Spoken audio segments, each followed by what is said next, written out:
ஆதி திராவிடர் நலத்துறையில் பல்வேறு பணியிடங்கள் காலியாக இருப்பதை புதிய தலைமுறை ஆய்வு நடத்தி உறுதி செய்திருக்கிறது.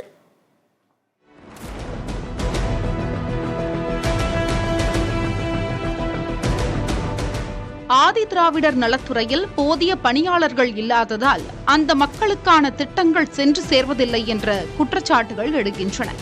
இதுகுறித்த உண்மை நிலையை கண்டறியும் நோக்கில் புதிய தலைமுறை தொலைக்காட்சி செய்தியாளர் மருதுபாண்டி தமிழ்நாடு அரசு ஆதி திராவிடர் நலத்துறையிடம் பல்வேறு கேள்விகளை முன்வைத்து மனு செய்திருந்தார். தகவல் அறியும் உரிமை சட்டத்தின் கீழ் கேட்கப்பட்ட கேள்விகளுக்கு துறை சார்ந்த பதில்கள் கிடைக்கப்பெற்றுள்ளன. 1963ஆம் ஆண்டு வெளியிடப்பட்ட அரசாணைப்படி பணியிடங்கள் நிரப்பப்படுவதாக தெரிவிக்கப்பட்டுள்ளது.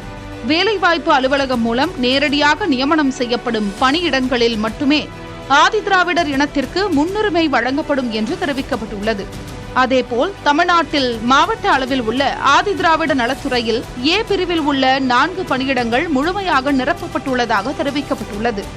அதேபோன்று பி பிரிவில் உள்ள 95 பணியிடங்களும் முழுமையாக நிரப்பப்பட்டுள்ளதாகவும், சி பிரிவில் 552 பணியிடங்கள் ஒதுக்கீடு செய்யப்பட்ட நிலையில் அதில் 405 பணியிடங்கள் மட்டுமே நிரப்பப்பட்டுள்ளதாகவும் தெரிவிக்கப்பட்டுள்ளது.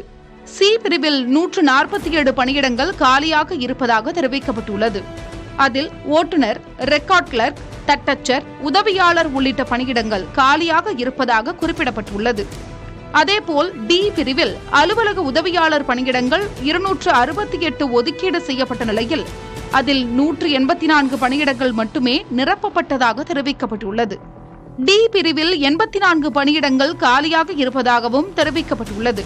மொத்தமாக தமிழ்நாடு முழுவதும் ஆதி திராவிட நலத்துறையில் 919 பணியிடங்கள் ஒதுக்கீடு செய்யப்பட்ட நிலையில் அதில் 231 பணியிடங்கள் காலியாக இருப்பது தெரியவந்துள்ளது.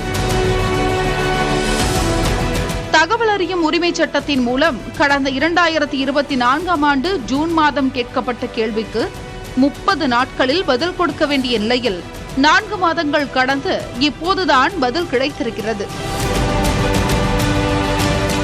தென் மாவட்டங்களான மதுரை, திருநெல்வேலி உள்ளிட்ட மண்டலங்களில் சாதிய ரீதியான தாக்கம் அதிகம் உள்ளது. இதில் பாதிக்கப்படும் மக்களுக்கு ஆதி திராவிட நலத்துறை சார்பாக நிதி உதவி வழங்குவதில் காலதாமதம் ஏற்பட வாய்ப்புள்ளது. எனவே தமிழ்நாடு அரசு சிறப்பு கவனம் செலுத்தி காலி பணியிடங்களை நிரப்ப விரைவாக நடவடிக்கை எடுக்க வேண்டும் என்பதே பல்வேறு தரப்பு மக்களின் எதிர்பார்ப்பாக உள்ளது. புதிய தலைமுறைக்காக ஒளிப்பதிவாளர் நாராயணமூர்த்தியுடன் செய்தியாளர் மருதுபாண்டி.